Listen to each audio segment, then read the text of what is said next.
Hello, welcome to Pride of South London Fan TV. Ali here, bringing you the Kevin Doyle on Transfer Deadline Day show.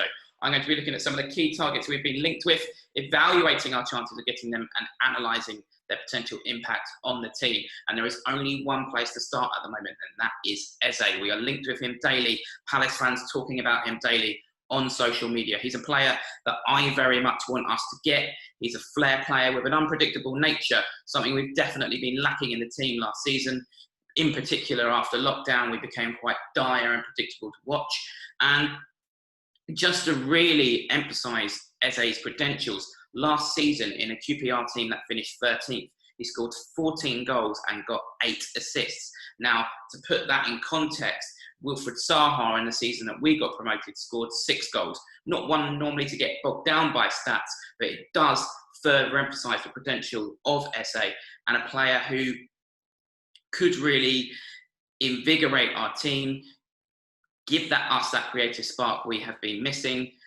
Now, we allegedly have gone in with an 8 million offer plus add-ons. Now, some fans have been critical of that, saying that we've lowballed, it's typical Palace. But I personally think that's a good strategy. You never go in with your highest offer, you always sort of go in and negotiate. But we do need to move quickly on this, as apparently, and it is all rumours, but apparently West Ham as always, are fishing around a player that we want.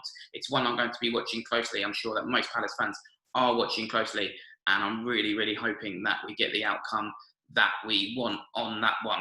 Moving on, next target, Ryan Fraser.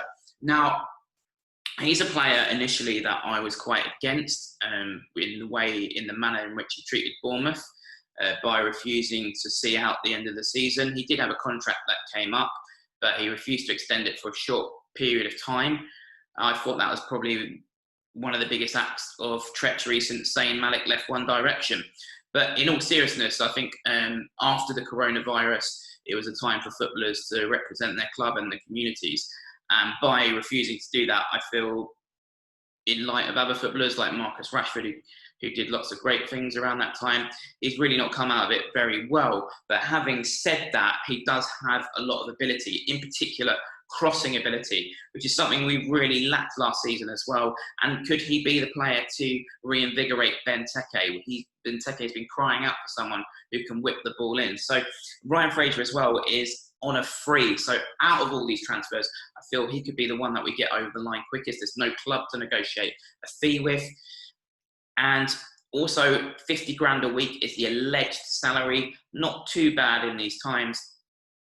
So it could be a very, very good option for us. Allegedly, there is one club also interested, but apparently Spurs and Arsenal, who were fishing around, have now pulled out. And I do feel maybe for Ryan Fraser, not playing for Bournemouth at the end of the season actually backfired on him now, because he's not put himself in the shopping window as such, and he's lost some potential suitors. But we apparently are very much still interested, and I actually feel that this one could be concluded by the end of the week, just by the fact, as I've said, there's no club to negotiate with. So it's actually one, despite some question marks over his character, in terms of ability, you can't really question it, and his crossing ability is something that we very much need. So he, again, is one that I am really hoping we get over the line. I do think we'll have an answer on that one soon. Moving on to the third target, Watkins of Brentford. Now, all fans below the top 6 were hoping Brentford lost, even though they're a very likeable team, because mainly they wanted to have a little look at Watkins and Ben Rama. Now, Watkins allegedly is going for a price of 18 million. Do we have that money? That's one of the big things in this transfer market. We really are speculating as to how much we have to play with. We didn't have a lot last summer. We are in these coronavirus times. So it's really hard to know whether we would match that 18 million price tag. 25 goals last season, though, he is something that we definitely need, which is a proven goal scorer. We have needed a striker for so long. Now, Jordan Ayew did step up last season, but I think it'd be unfair to burden him again. He's also a player who Roy has admitted and has used as a wide player, and Roy has admitted that he sees him as well as a winger at times. So I do think we're looking to get a striker in. Would we pay the 18 million? That's the big question mark for me. If we've got that sort of money, then I definitely think he's a player we should be going for. 25 goals in the Championship last season, he would come with a lot of credentials, and we would finally have a natural goal scorer at the club after years without one. You could argue Benteke in his new role was looking good, but for me, I personally would be looking to offload Benteke and offload his wages. But obviously, Benteke is not bringing the goals, and Ollie Watkins, I think, would bring the goals. So let's watch that one closely. Allegedly, Aston Villa are also interested in him. And that's one of the points I want to make today, is that, you know, a lot of fans sort of get bogged down by West Ham are in or Villa are in. I think we've really got to be selling our club in this transfer window to these players coming up from the Championship, as you only need to look at Wilfried Zaha and Wan-Bissaka to see what we can do for young players' careers.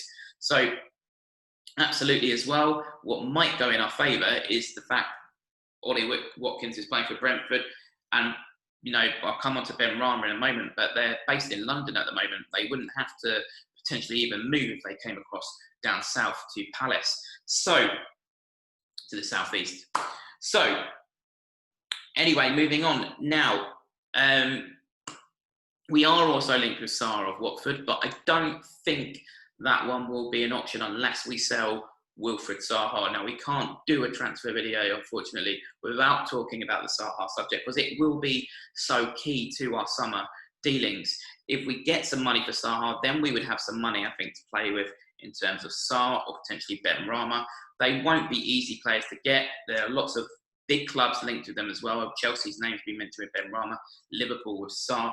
And the thing is, if we want to get those players, I think we'd need to move quickly. Now, the problem we've got is it doesn't seem to be a concrete offer or a club in for Zaha at the moment. There's the usual rumours. It seems like at the moment, and we're used to rubbish media rumours with Zaha, but at the moment, the main rumour seems to be Wilfried Zaha is being linked again with Everton and Arsenal. It's like they're rehashing the stories of last summer. Now, I started the summer very, very keen to offload Zaha in a way, just because I feel he deserves that opportunity to go. And I do feel maybe the time has come. But then when Arsenal fans on social media start putting pictures of him in an Arsenal shirt and doing all these memes, you start getting the old feelings back.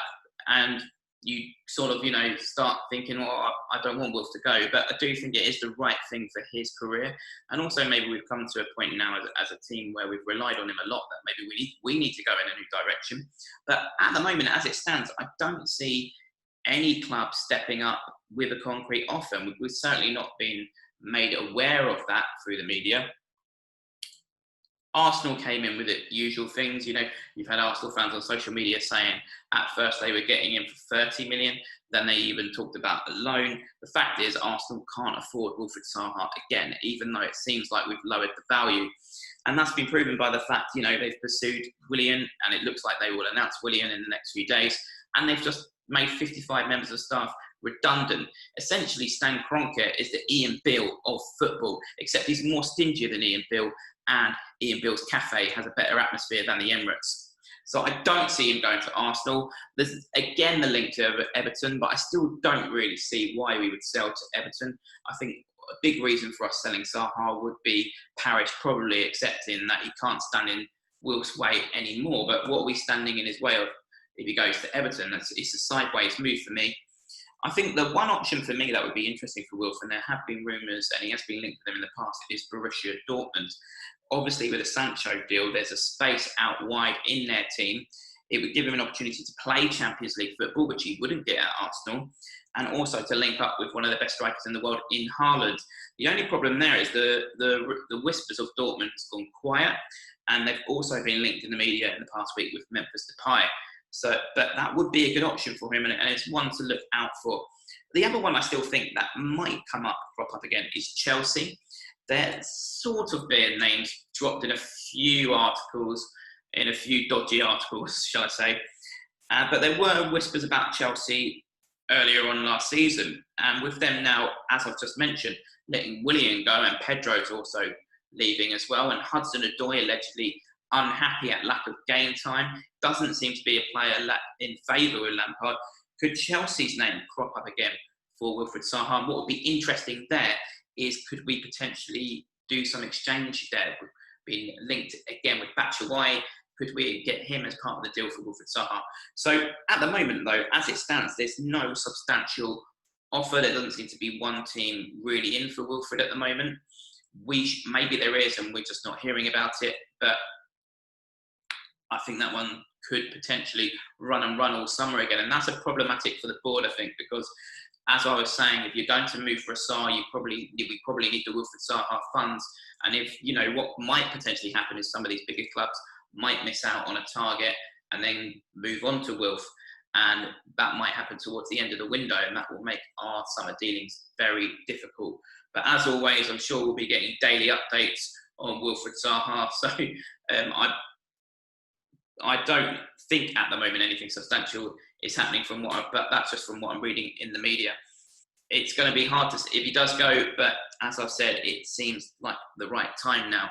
But at the moment, no one in substantially for him, it seems. So it could be one that run and runs.